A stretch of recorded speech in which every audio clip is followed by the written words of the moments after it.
दोस्तों, एक बात बताइए, दिल से बताइएगा, क्या कभी ऐसा लगा है कि आज की इस भाग दौड़ भरी लाइफ में हम कहीं खो गए हैं? हर तरफ बस स्ट्रेस और टेंशन। हम में से ज्यादातर लोग भगवत गीता को सिर्फ एक धार्मिक किताब मानकर साइड में रख देते हैं, पर सच तो ये है यार कि ये आज के जमाने की सबसे बड़ी लाइफ मैनुअल है। इसकी शुरुआत ही देखिए, एक बंदा अर्जुन जो पूरी तरह टूट चुका है, कंफ्यूज्ड है और उसे कुछ समझ नहीं आ रहा। बिल्कुल वैसा ही जैसा हम कभी कभी फील करते हैं, है ना? तब भगवान कृष्ण उसे रास्ता दिखाते हैं और याद दिलाते हैं कि भाई, तू अपने डर से कहीं ज्यादा बड़ा है। आज मैं आपको गीता के वो 3 सबक बताऊंगा जो आपकी जिंदगी देखने का नजरिया बदल देंगे। पहली बात, जो श्री कृष्ण ने चैप्टर 2 में कही है, उन्होंने एकदम सिंपल बात समझाई। जैसे सर्दी और गर्मी आती जाती रहती है ना, वैसे ही ये सुख और दुख भी बस मुसाफिर हैं। अब एक बात सोचो, अगर दिल्ली में भयंकर गर्मी हो या कहीं बर्फीली ठंड, तो क्या हम जीना छोड़ देते हैं? नहीं ना। हम एडजस्ट करते हैं, तरीके निकालते हैं, पर अपनी ड्यूटी पूरी करते हैं। जिंदगी में भी यही करना है यार।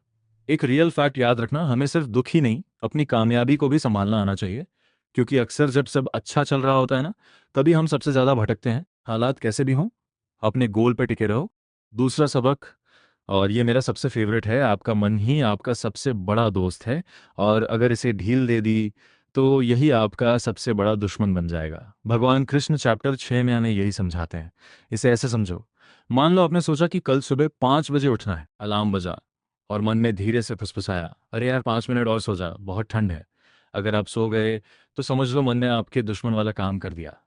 लेकिन अगर आपने अपने मन को पक्का किया है तो वही मन आपको झकझोर कर उठाएगा और कहेगा, उठ भाई, तेरे सपने तेरा इंतजार कर रहे हैं। सीधी बात है, अगर आपने मन को कंट्रोल नहीं किया तो ये आपको नीचे गिरा देगा।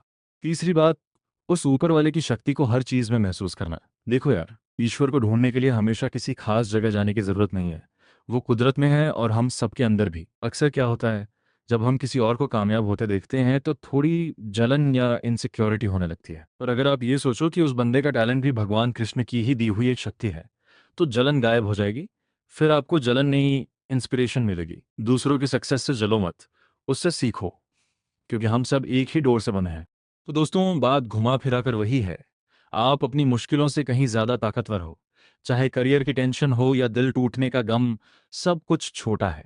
बस अपने अंदर की उस ताकत को पहचानो। उम्मीद है ये बातें आपके दिल तक पहुंची होंगी। इन तीनों में से कौन सी बात आपको सबसे सही लगी? कमेंट्स में जरूर बताना यार। ऐसी ही और रियल बातों के लिए द रियल फैक्ट्स को सब्सक्राइब कर लो।